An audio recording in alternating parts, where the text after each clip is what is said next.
હિન્દુ ધર્મમાં વેદ અને ઉપનિષદો છે. વેદ ઉપરથી એનું શ્રેષ્ઠ સાર એમાંથી એ ઉપનિષદ બન્યા, જે ઘણા જ્ઞાનના રસ્તા ઉપર મદદરૂપ બન્યા. વેદોનું સંક્ષિપ્ત સ્વરૂપ, એની મલાઈ, એનું માખણ, એનું ક્રીમ એ ઉપનિષદ બન્યા. સરસ છે, ઉપયોગી પણ છે. એવી જ રીતે હિન્દુ ધર્મ 18 પુરાણ છે. પુરાણ એટલે એ એક પુરાણમાં એક દેવતાની, એક ઈશ્વરની સંપૂર્ણ વાર્તાઓ હોય. ધેટ ઇઝ અ પુરાણ. એવા 18 છે. જે પુરાણ લઈએ, જે દેવતાનું હોય એની જ બધી વાત હોય. એ દેવતા કેવી રીતે જન્મ્યા, એ દેવતાએ શું જન્મ દ્વારા કર્યું, એ દેવતા શું કહી રહ્યા છે. આ ધેટ ઇઝ અ પુરાણ. હવે એમાં દેવી પુરાણ છે, શિવ પુરાણ છે, વિષ્ણુ પુરાણ છે, બ્રહ્મ પુરાણ છે, નારદ પુરાણ છે, ગરુડ પુરાણ છે. આવા 18 પુરાણ છે.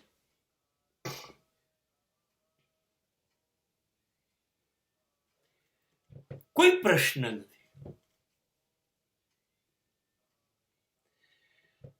પણ આ એ દેવતાઓની વાર્તાઓ છે, પરાક્રમ છે. હવે એ દેવતા છે કે નહીં એ તો આપણામાંથી કોઈએ જોયા નથી ને જોઈ શકશે નહીં. તમે શિવ, વિષ્ણુ, બ્રહ્મા, નારદ, ગરુડ, પછી શક્તિ, કૃષ્ણ, આ બધાને જોયા છે વિષ્ણુ પુરાણમાં? આ બધા દેવતાઓને તમે જોયા છે? અને બહુ ઈમાનદારીથી કહું તો જે લોકોએ લખ્યા છે એમણે જોયા હશે આ બધી જ વાતો. એની ખાતરી શું? કે પછી આ એમનું ડ્રીમ પ્રોજેક્ટ હશે, આ એમની સ્વપ્ન સૃષ્ટિ હશે કે વિષ્ણુ આવા હોઈ શકે, બ્રહ્મા આવા હોઈ શકે.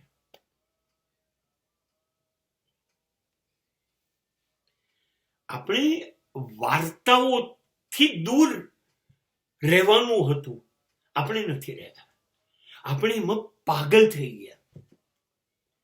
આપણે ભાગવત પુરાણ ચાલ્યું કૃષ્ણ જન્મથી લઈને કૃષ્ણ મૃત્યુ સુધી.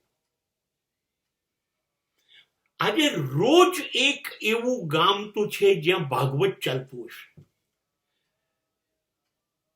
વારંવાર કૃષ્ણ વિશે બધું કહેવામાં આવ્યું.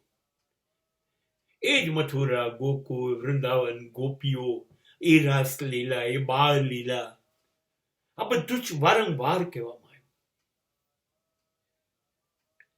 એવું જ શિવ બાબતમાં, જેમ ભાગવતમાં કૃષ્ણ સૌથી મહાન, એમ શિવમાં શિવ સૌથી મહાન, વિષ્ણુ પુરાણમાં વિષ્ણુ સૌથી મહાન, આ પૃથ્વીનો શ્રેષ્ઠ ભક્ત નારદ, એ નારદ પુરાણમાં મહાન, બ્રહ્મા પુરાણમાં બ્રહ્મા મહાન, ગરુડ પુરાણમાં ગરુડ મહાન. દરેક દેવતાને મહાન બનાયા. છીકથી છીક એને જ લગતી એના પરાક્રમોની વાર્તા. આપણે રાજી થઈએ છીએ બેસીને. મારું એ કેવું છે, એ વાર્તામાં સત્ય છે કે નહીં એનાથી મને નિસ્બત નથી. તમે જે કહો છો એ વાતથી મને નિસ્બત નથી. મને એનો અર્થ જે કંઈક નીકળતો હોય એમાં રસ છે, એ મને ગમે છે, એની સાથે હું સંમત થઈ જઈશ.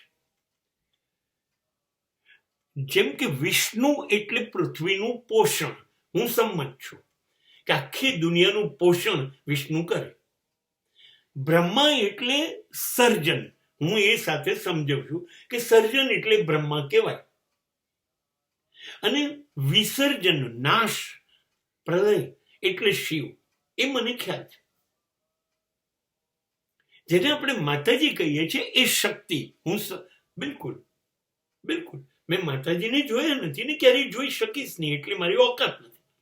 પણ એ શક્તિ એટલે હું સમજુ છું જેમ પેલું પોષે છે, જેમ પેલું સર્જન કરે છે, જેમ પેલું મૃત્યુ આપે છે, એવી રીતે આ શક્તિ મારા આ શરીરમાં દરેક નસમાં લોહી તરીકે વહે છે, એટલે હું જીવું છું, એટલે હું શક્તિ તરીકે સ્વીકારું છું.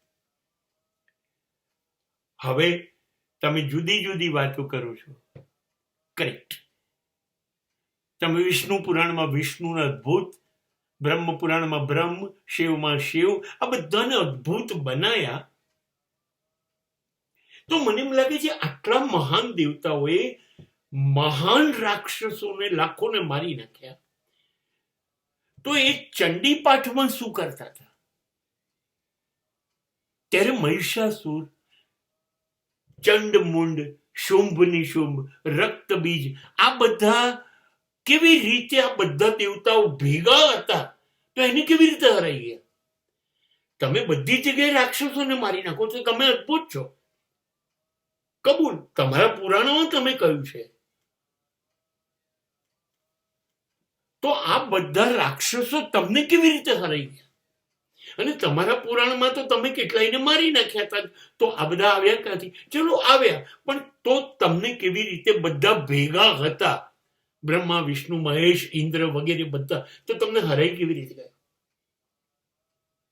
અને એ વખતે તમે સૌથી શક્તિશાળી હતા, ત્યારે તમે બધા ભેગા થઈને માતાજીને એટલે જગદંબાને કે કાલીને કહો છો, હે માં તું અમને બચાવ. આ કેટલું બધું વિચિત્ર લાગે છે. તમે વિચાર કરો, આપણે 5 દીકરાઓ અને પતિ, પપ્પાજી આટલા શ્રેષ્ઠ હોઈએ, અને કોઈ હુમલો થાય ને આપણે કહીએ મમ્મી તું અમને બચાવ, અમે એની પાછળ સંતાઈ જઈએ. આ કેટલું વાસ્તવિક છે, કેટલું સ્વીકાર્ય છે. આને આપણે પુરાણ કહેવાનું, આ કથાઓ, અને એ સાંભળવા આપણે બેસવાનું, અને એમાં જઈને આપણે તાલીઓ પાડવાની, એમાં મહારાજોને પગે લાગવાના,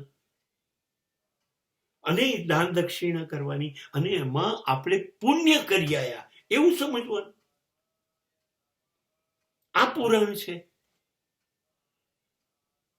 અને દરેક જણ એવું કે શિવને ભજો, વિષ્ણુને ભજો, બ્રહ્માને ભજો, માતાજીને ભજો, સ્વર્ગમાં જશો, બધું મળશે.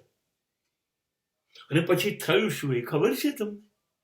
ગરુડ પુરાણની અંદર એવું કહ્યું કે દરેક જીવ આટલું કરશે તો એને આટલી સજા થશે, એમ કરીને નરકના વર્ણન કર્યા.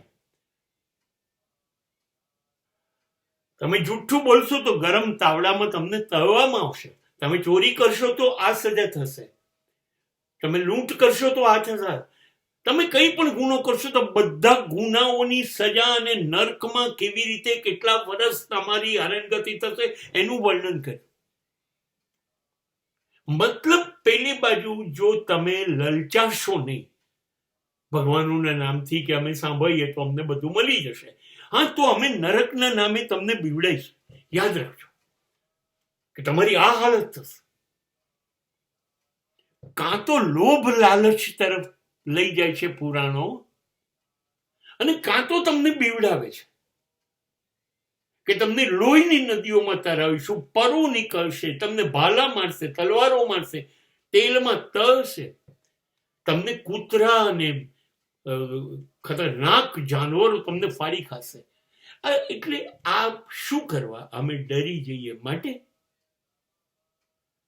અને આ કોઈ મરી જાય એટલે આપણે 10 દિવસ આ ગરુડ પુરાણ વંચાઈએ, એટલે એ તો ગયો, પણ એની બાજુમાં જે લોકો છે એ હવે ડરે કે આપણી આ હાલત થશે.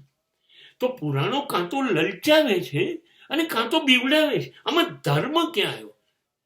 જ્યારે લાલચ આવે અને બીક આવે તો ધર્મ તો રહેતો જ નથી. પુરાણો આપણને આ રીતે વર્ષોથી નહીં, યુગોથી બેવકૂફ બનાવે છે. એ યાદ રાખો તમે. બેવકૂફ બનાવે છે. વર્ષોથી આ પુરાણો આપણને બેવકૂફ બનાવે છે અને આપણે બનતા આવ્યા છે. અને મહત્વનું એ છે કે આપણે એને ધર્મ કહીએ. અને આ વાત કરનાર સાથે પણ આપણે વાત નહીં કરીએ, કેમ કે આ માણસ નાસ્તિક છે, એને આપણા પુરાણોમાં શ્રદ્ધા નથી. તમારી ભૂલ છે. મને પૂરી શ્રદ્ધા છે ઈશ્વરમાં. હું માનું છું કે આ પૃથ્વી પર જેમ સૌરાષ્ટ્રમાં કહેવત છે, ઈશ્વરની ઈચ્છા વગર પાંદડું ન હાલે. હું મંજૂર રાખું છું એ કુદરત ઈશ્વર જ ચલાવી શકે, સાચું છે.